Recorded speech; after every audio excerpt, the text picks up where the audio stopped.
mitrati wa biali badamu takidi minum usara wa minum duriju bidamin makana hadza jazai nasatu lakum an tukhlifuni bisuin fi dhawi rahimi. Papasrahan kumaha Allah teh ternyata hese hayang pasrah sapasrah-pasrahna kumaha Allah hese urang deuk ngarasula kabeh ulah-ulah pasrah nanaon ni pasrah urusan rizki baik. Kadang-kadang orang teh can bisa saking ge urang ngaji bae tapi teu daek bisa komo nu teu ngaji paingan harareudang bae harareudang bae jelema nu kurang pasrah teh eueuh katenangan mantak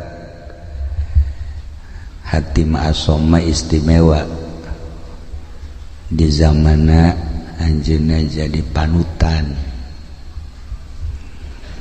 kabeh ngadengekeun ujangan anjeunna ngaca kana ucap jeung tingkah lantarannya nama geus bisa pasrah ka Gusti Allah.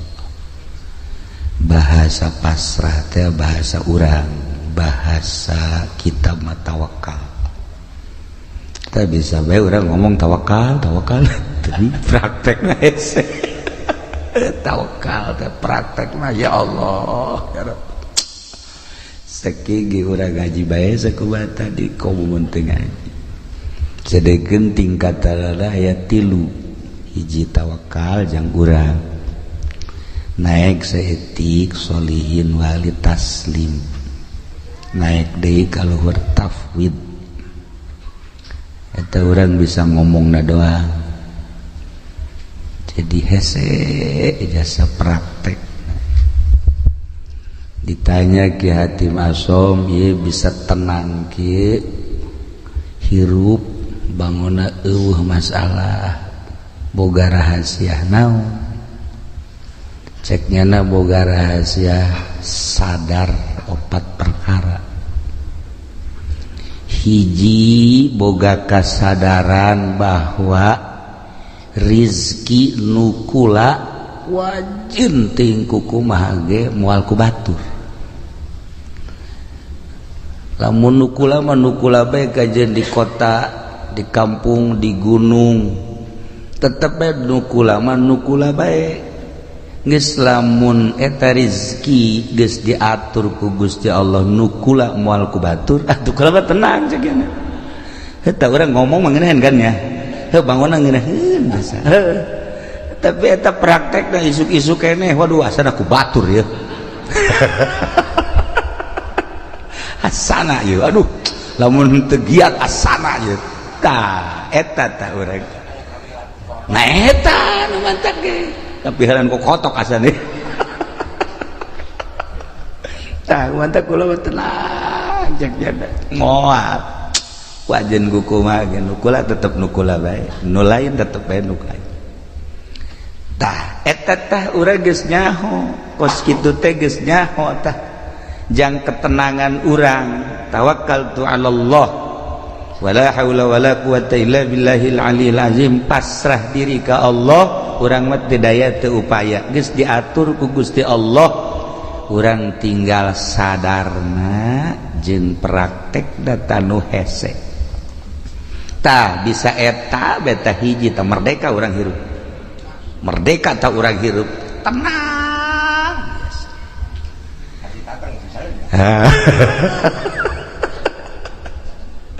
modalan kurang puluhan juta ratusan juta lain urang eueuh bagianana lain nambahan dan hutang jadi modalan kurang air bagian urang mah araraya bae contoh geus ambalaya tah tinggal kasadaranana nu encan aya di urang neangan ilmu sadar ieu lah nu hese jang nyadarkeun diri urang supaya urang bener-bener tawakkaltu ala Allah. Ya Allah, tayatalah hatim asom hebat. Ditanya di nomor kedua tina opat naon? Nomor kedua tina opat sadar bahwa perbuatan-perbuatan amal-amal nu dititah ku Allah moal bisa digantian ku batur. Kulantaran teu bisa digantian ku batur, kula mah wayah beramal mah beramal do kuajeun ku kumaha geus sebab ieu mah bagian kula. Moal kaganggu wayah maca Quran, wayah maca sholawat, wayah tahajud, wayah sholat duha, homo eta mah sholat anu 5 waktu mah, kemudian puasa kewajiban haji, pokona moal bisa diganggu sebab amal perbuatan teu bisa digantian ku batur. Kurang mah ya urang di sholat duha, baik sholat duha ulah-ulah 8 rakaat 4 rakaat baheulana. Dua aya bae tanu ngajak bisnis. Tuh ngaji seuri bae. Eleh taku bisnis tah. Ji, ieu urang berangkat ye, non. Lantaran aduh, ieu mah gede ieu keuntunganana ieu. Coba deuk sholat duha teh jadi. Teu bisa digantian teh padahal mah salat duha tah tungtung nama bisnis ngajejas salat duha teu tah eta urang teu bisa tah istiqomah badak cek hati masem iya tuh kula mah wayah beramal sebab ieu teu bisa digantian kudu sejen cekeun ayo bae ya Allah ya Rabbi da mentak ayalah nyana ngabogaan hizib hatim iyalah kaistiqomahan kula cekna sebab yakin amal teu bisa digantian ku batur salila hirup kula moal lila hirup di alam dunia rugi lamun kula haju ninggalkeun beramal. Masya Allah ieu jang kelas biasa ieu mah sebenarnya ieu mah jang kelas urang Pasir Gadung jang kelas Pasir Gadung ieu mah ya kelas biasa-biasa. Ya Allah ya Rabbi taraweh bage urang mah eueuh tidalan taraweh 10 menit selesai di mana eta Pasir Gadung 10 menit selesai malah mah aya memeh Isa taraweh na memeh Isa itu na batur taraweh urang mah ngarokok goblok teh coba tah ieu beramal teh urang lalawora aja dipigawe ku dipegawena cantang tu jadi amal. Ya Allah ya Rabbi tah ieu nu kadua. Katilu naon?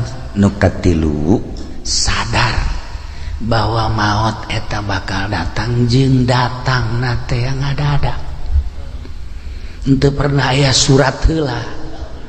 Kepada yang terhormat Lurah Miskar, seminggu yang akan datang engkau akan dicabut kan ngeunaheun kos kitu mah tah atuh henteu Lurah Miskarna keur di showroom paeh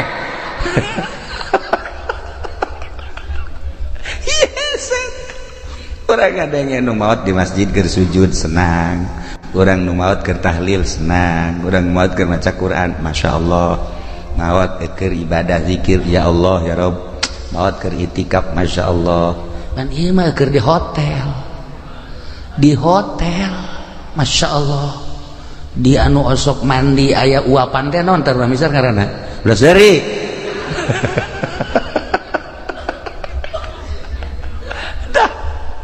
lantaran lieu maot ngadadak teu pernah dibejaan deui urang. Nah cek hatim asom nu mata kula mah selalu inget ka maot sakumaha nu dicaritakeun ku Kangjeng Rasulullah Muhammad sallallahu alaihi wasallam, yakni aksiru min zikri hazimil lazat, lobakeun eling kanu megatkeun kana kanikmatan paeh. Kula mah terus bae sakena inget ka paeh teh terus bae inget ka paeh, inget ka alam barzah, inget ka akhirat, inget ka bakal dihisab, inget ka bakal kapanggih jeung Gusti Allah. Masya Allah. Taya nu mantak urang haju daya katadi kamana kapan teh cerita gitu kan. Nah eta kan poho kapae. Haju segala kamana di lebaran coba bejakeun ka mana? Tuh solear tuh ngakurkeun beungeut. Tama jeung Zainuddin tah. Jeung Pendi ka ditu. Eta kan ngaranna poho kapae eta kos kitu ya Allah ya Rabbi. Kasep-kasep urang diakur-akurkeun jeung solear. Masya Allah. Lamun tadi ayat anu dibaca ayat khauf eta teh diawalina ge ku ya ayyuhan nasu taqu rabbakum. Hei manusia sing sarieun maneh ka Allah. Dititah urang sieun ka Allah. Dititah sieun ka Allah. Lamun urang geus boga sieun bae ka Allah aman. Belajar sieun teh ka Allah teh kudu belajar. Sebab lamun teu belajar moal bisa belajar, tentu belajar teh kudu aya guru. Abeh bisa, saenggeus bisa, abeh jadi adat atas sieun teh. Ulah kamari sieun, walian teh. Bulan kamari mah aya teh sieun. Barang lebaran mah eueuh. Di bulan Ramadan mah aya ngerenyet sieun ka Allah barang lebaran. Oh. Masya Allah, Masya Allah, manggi awewe make calanana sakieu. Tadi dongeng kakula dongeng jelema, dongeng aya jelema ceritana, bulan puasa teh tarawehna hebat, maca Qur'an hebat, barang lebaran pan nyana teh anu kuari ngojek teh naon ngaranna? Ngojek teh naon ngaranna? Grab. Manggi sewana Cina marake sakieu. Cek kene iya aing urut kamari bulan puasa tapi manggi sewa kos ilah cek kene teh jadi tukang ieu nya. Jadi tumpakeun ku nyana. Dua dirempet ku. Dua dirempet. Aju nyedak. Cek nyana teh cek kene jangan ke depan atuh cek kene jangan nempel. Tuh enggak enak cek kene. Aju nempel. Gojek tolol. Cek nyana teh ngidakeun jasa jadi ping-pingna putih. Nah, kadieu teh beres dianterkeun ku nyana ka perumahan. Barang di perumahan aya di telepon sabang sakene kos kitu deui. Jadi eta bulak-balik teh boga sewana ka beneran kos kitu meureun teh mah gogodan ti Gusti. Atuh meureun gogodan teman ti Gusti. Ya Allah ya Rabbi kapeutingkeun mah make sempak doang. Make sempak doang jak kira ieu sararial jasa jak kira sewa aing kudu kos kieu. Eta nyana aju ngalamun bae di imah aing eureun bae kitu ngojek cekeun ieu sewana nu kos karari bae teh seputar lebaran teh bu kamari mah aing cenah tarawih maca Quran aya ngarenjed teh sieun ka Allah barang boga sewa kos kitu dibere nomor SMS kalau bapak butuh nih nomor saya sial cekeun ieu nang tangan kieu cekeun tah ieu lah ngerenyed sieun teh lamun encan dipelajari ku urang bakal leeh bae sieun teh lamun ku urang teu dibisakeun bakal eleh bae sieun teh lamun ku urang teu diadatkeun atuh eleh bae cacak-cacak urang ye urang nu sok ngaraji bae sieun ku urang ka Allah buktina ngeridit ya terus bae bang aja terus bae ya urang dulu awewe atau kira-kira gelis jadi telok kicep terus baik berarti kan sieun tah malah hook da ittaqu rabbakum sing sarieun maraneh kabeh ka pangeran inna zalzalata saati syai'un azim geus dibejakeun sagede kumahana cik ahli bilagah mah ku pohara-poharana dina kirohkeun syai'un azim sainyak-nyana gunjlang genjrongna dahsyatna kiamat eta teh syai'un azim dijelaskeun kabelah dituna tazhalu kullu murdiatin amma arda'at yauma tarawnaha anjeun bakal neuleuh geula di poe kiamat eta jelema anu nyusuan pohok anak. Di mana indung pohok anak moal aya tetapi ieu mah dilucuteun bae ku dahsyat-dahsyatna. Coba eta masyaallah tadhalu kullu murdiatin amma arda'at wa tadau kullu dzati hamlin hamlaha. Nu reuneuh ngadadak ka juru, nu reuneuh ngadadak brek-brek ka juru, geus acak-acakan geus acak-acakan masyaallah. Bahkan leuleuh jelema teh sukaro wa ma hum bisukaro marabok singgoleah padahal mah teu mabok teh naon, teu mabok teh naon. Eta kadahsyatan poe kiamat. Sabenerna mah kiamat eta di hareupeun urang, kiamat eta di hareupeun urang, di hareupeun urang teh kiamat kubro engke kiamat sugro pae nu tadi dicaritakeun teh maot. Emang maot kumaha gitu dedeleuan nu ieu teh pan dirobah lah kajeun teuing molotot ge di kieu-kieu tah ku urang di kieu-kieu wal bisa dirobah ku Allah dedeleuanna teh.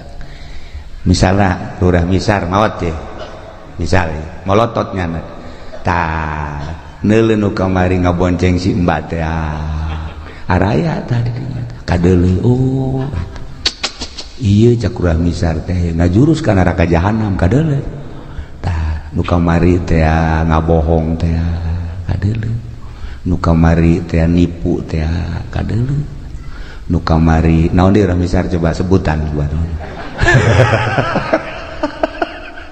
kadareuleuh tah amal-amal urang anu bakal ngadorong urang ka neraka, amal urang nu bakal ngadorong ka sorga eta teh dibuktikan eta teh lain teh dahsyat syai'un azim. Inna zalzalatas saati syai'un azim. Masyaallah ya Rabb.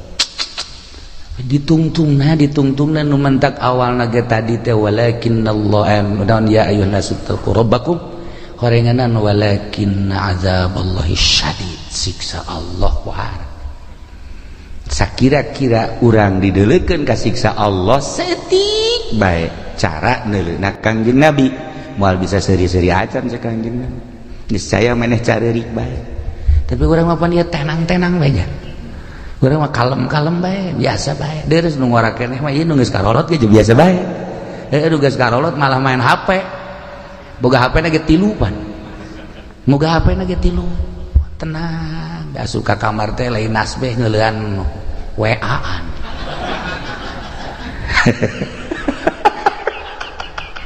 dia kumaha coba ieu lalakon ieu kuan dia kumaha coba lalakon duaan masyaallah karim. Nah iya dek irahasieun lah urang ka Gusti Allah geus dibejakeun kedahsyatan kiamat seperti eta, geus tidak bejakeun maut eta seperti eta, tetapi orang biasa-biasa bae. Ya Allah ya Rabbi, nah iyalah urang berarti masih dangkal keneh sieun ka Gusti Allah Subhanahu wa ta'ala. Dititah urang sieun mah bahkan sieun eta jadi makom khauf. Lamun geus sieun jadi makom kabelah dituna ciri jelema anu geus sieun ka Allah haju sieunna jadi makom sanajan teu sare teu tunduh. Cirina kitu bae tah. Sanajan teu sare teu tunduh. Sare sapoe-sapoe teh ngan sajam atawa 2 jam tapi burinyas. Tah eta jelema nu sieun ka Allah. Sok geura jelema ditangkep bae polsek sapoe-sapoe teu hees cenah. Teu hees. Teu sieun teh jana teu sieun. Teu sare jana. Lantaran boga kasieun, dahar teu geunah, nginum teu geunah, lantaran ditangkep teu daekeun sare. Urang ngahareupan siksa nu sakitu dahsyatna. Lamun nyaritakeun siksa ulah jauh-jauh di Bukhari, bae di Bukhari kabari kula gaji Bukhari. Saeutik we heulanan kesang. Ieu mah bab kesang bae tadina kitab Bukhari. Aya jelema engke di akhirat kesangna ngan datang ka sakengkeongan amalna nu gorengna datang ka dinya leres. Aya nu datang ka dengkul masih kuku cuprakan keneh. Aya nu kesang teh datang ka cangkeng masih bisa ngap-ngapan.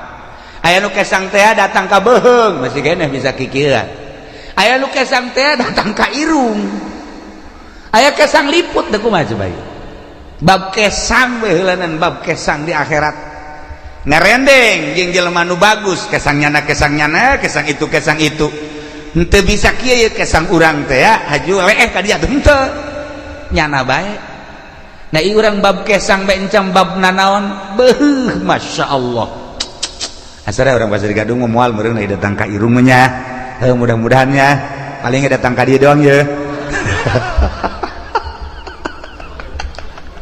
datang kaliput luar besar mah 1 meter tuh huruf luhur cenah tak ieu bab kesang bae ge urang mantak tadi walakin azaballahi syadid supaya sieun ulah bab dipanggang ulah bab dikulub ulah bab ngerecek ulah bab ngagolak bab kesang encan dikanarakakeun masih kena di mahsyar geus model kos kitu bab kesang walakin azaballahi syadid ya Allah lain lalagaan ya nah iyalah hati masoma hebat jasa nya nama lantaran nu tadi teh eta hiji rezeki aing moal ku batur ieu teh tenang nomor kedua amal teh bisa digantian ku batur atuh aing mah beramal bae jamal kebeli di alam dunia nomor katilu paeh anu ngabejaan yakni paeh teh ngadadak ih atuh aing mah terus bae inget ka paeh urang ningali almarhumah di dieu atuh pan biasa dongengna Isa biasa keneh terus ngobrol keneh dihudangkeun saur balalagaan keneh maksudna pajar hirup keneh tapi ternyata kan teu aya nah coba eta seperti kitu kula ngadenge deui carita di Cikande tamu sok biasa ka imah atuh sehat buger eueuh kumaha mentas keliling datang ka imah maot coba eta aju di belaraja kabari carita tamu sarua bae pantes buka aju salat maghrib samarga ka imah ngopi gitu terus kieu beli kursi titah ku pamajikan ditaraweh orang geus eueuh ayo coba eta loba ye dongeng seputar naon gara-gara lebaran nu nyaritakeun maot ngadadak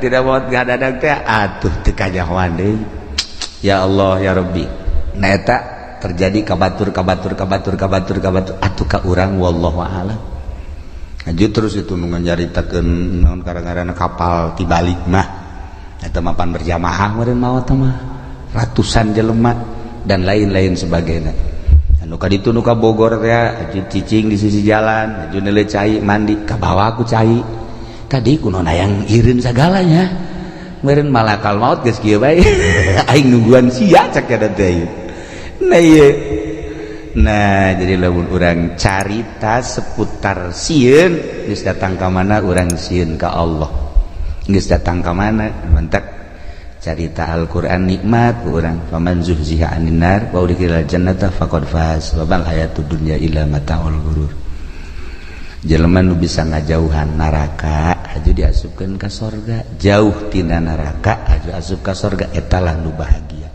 usahakeun ku urang ngajauhan tina neraka berarti larangan-larangan ti Gusti Allah ku urang jauhan perintah-perintah Allah laksanakeun ieulah jelema nu faz wa mal hayatud dunya illa mata'ul ghurur teu aya kahirupan dunia kecuali tipuan tapi urang mah teu ngarasa ya katipu ku dunia teh teu ngarasa teu daekeun ta urang teh boga perasaan bahwa dunia teh nipu ka urang teu daek malah urang mah cinta jasa karena dunia teu daek boga pikiran bahwa dunia teh penuh ketipuan aing asana katipu ya ku dunia henteu malah urang mah bobogohan bae jeung dunia teh geus lain bobogohan deui mencintai bahkan bakal lain mencintai deui leuwih ti cinta naon ya resep atuh cinta resep dunia teh eta henteu bae urang teh boga pikiran dunia teh penuh tipuan masyaallah karim teu daekeun dah ya gitulah para jamaah kaum muslimin wal muslimat rahimakumullah terakhir ya hatim naon sih nu kaopat bakal mentak jadi tenang gitu nuka opat boga perasaan sadar-sadarna bahwa Allah teh neuleukeun bae ka kula teu pernah sadetik henteu neuleukeun ka kula etalah cek hatim asom anu kula terus-terusan ibadah ka Gusti Allah, berbakti ka Gusti Allah, datang ka boga perasaan diri kula sorangan eueuh ku sebab terus bae didelekeun ku Gusti Allah. Teu pernah teu asa teu kadeuleuk Gusti Allah teh, jeung teu pernah asa teu didelekeun ku Gusti Allah. Nah, lamun urang bisa nu opat perkara geus bakal bahagia. Urang bisa nopat perkara tadi, urang bakal sorga.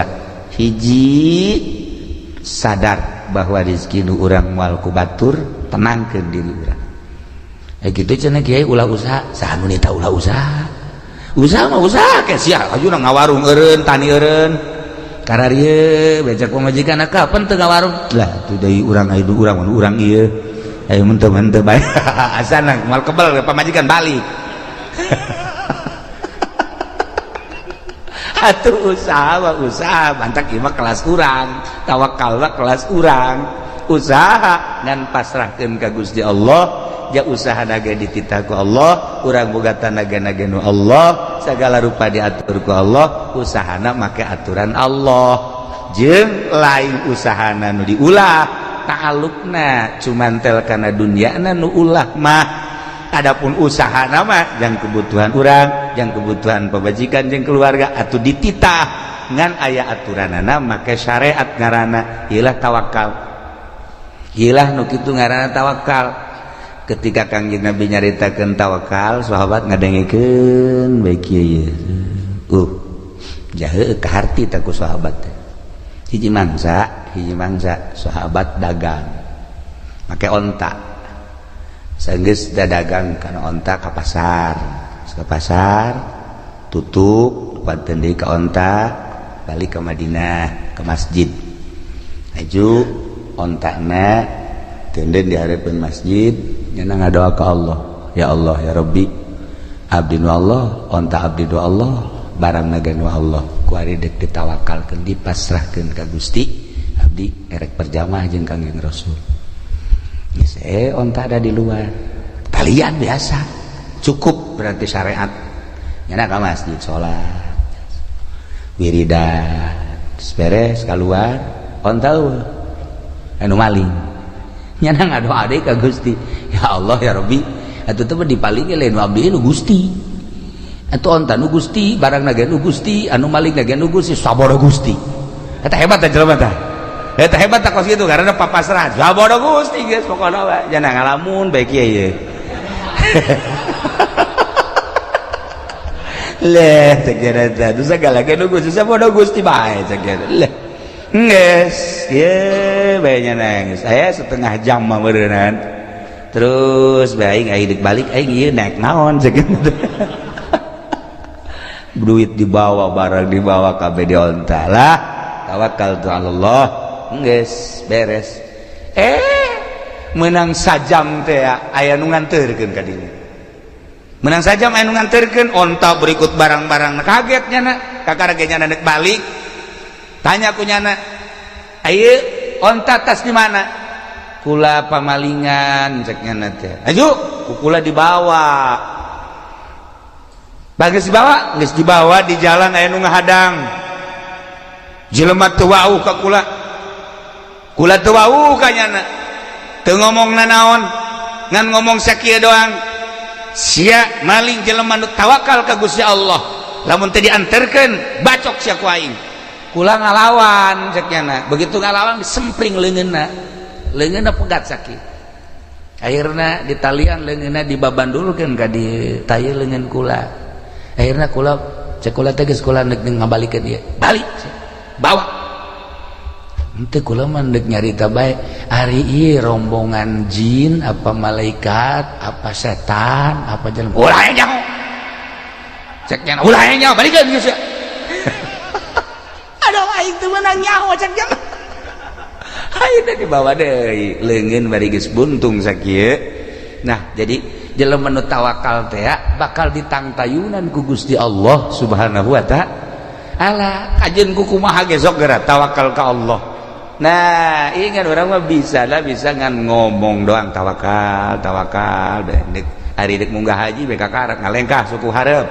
atuh bismillahirrahmanirrahim tawakkaltu 'alallah wala haula sungut doa hate mah henteu pasrahkeun ka Gusti Allah hiji cek hatim asom rizki nu urang moal ku batur inget ka dongeng abah bae kukula sok didongeng-dongengkeun aya jelema keur ngadahar jagong teh begitu ngadahar jagong kakarage datang ka dieu nah aya kotok jalak sia cek jalan teh watu eta diudang kotok jalak teh atuh cepat geus teu beunah balik deui ka imah nah cek jana horeganan geus datang ka sumut ge aya lain rezeki mah dipacokotok bacokot keur ngalamun bae ge nang 10 menit ngahanju-hanjunya aya jelema tetangga Assalamualaikum waalaikumsalam naon kula boga tanggal jagong di kulub ya jamang haji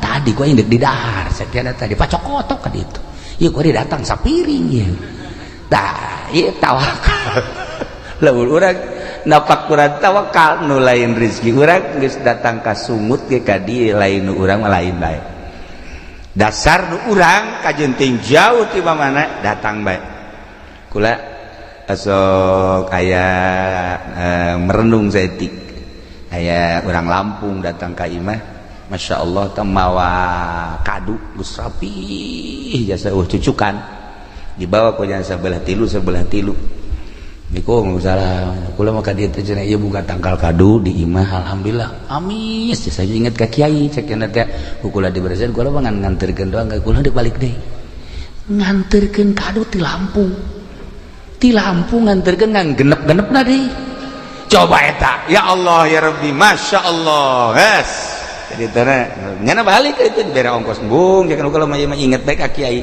beres kan dihitung dah aku lah pemajikan anak kabeh mantep ya pas dibukaan teh aya tamu udah beuki jasa ka kadu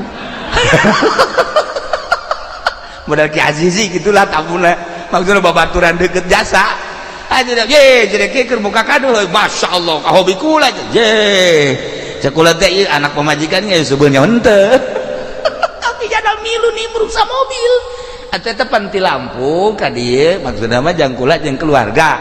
Nah, nyana datang sa mobil, kula ngan ka bagian 2 nyamplung. Nyana bae dulu loba mah bener aja nih ngeunah amat cenah, ngeunah amat ngeunah tolol sia. Tapi kulantaran rizkina beureunanan masyaallah.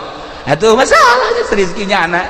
Nah, kos kitulah Allah ngatur lamun ku urang di tapakuran pohara jasa. Di Lampung datang jang kula jol dibelah teh aya tamu anu akrab jasa tamuna babarengan ngadahar siring nyamplung Allah ngatur seperti eta ulah boga pikiran kieu mun ulah waka dibuka mah seubeuh meureun ulah boga pikiran gos kitu lantaran memang geus rezekinya anak nah lamun urang pasrah bahwa rezeki nu urang moal ku batur nu batur moal ku urang tenang. 2 amal mal bisa digantian ku batur anak itu urang kudu sigreg 3 maot eueuh nu ngabejaan ngada-ada kabeh ge maot mah dek datang nomor ka 3 Allah deuleukeun bae ka urang sadetik teu pernah teu deuleukeun bahasana ge laisa baini wa bainaka bainun antara anjeun jeung kaula cek Allah eueuh antara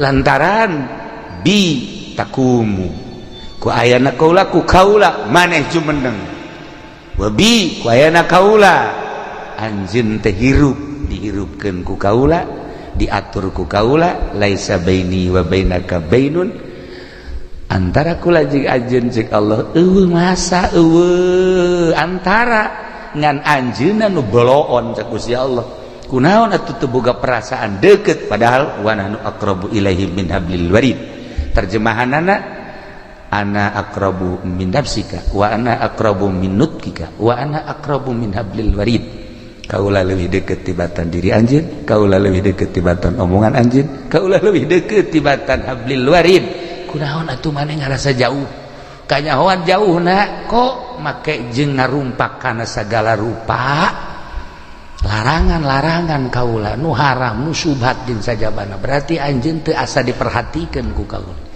Gitulah para jamaah kaum muslimin wal muslimin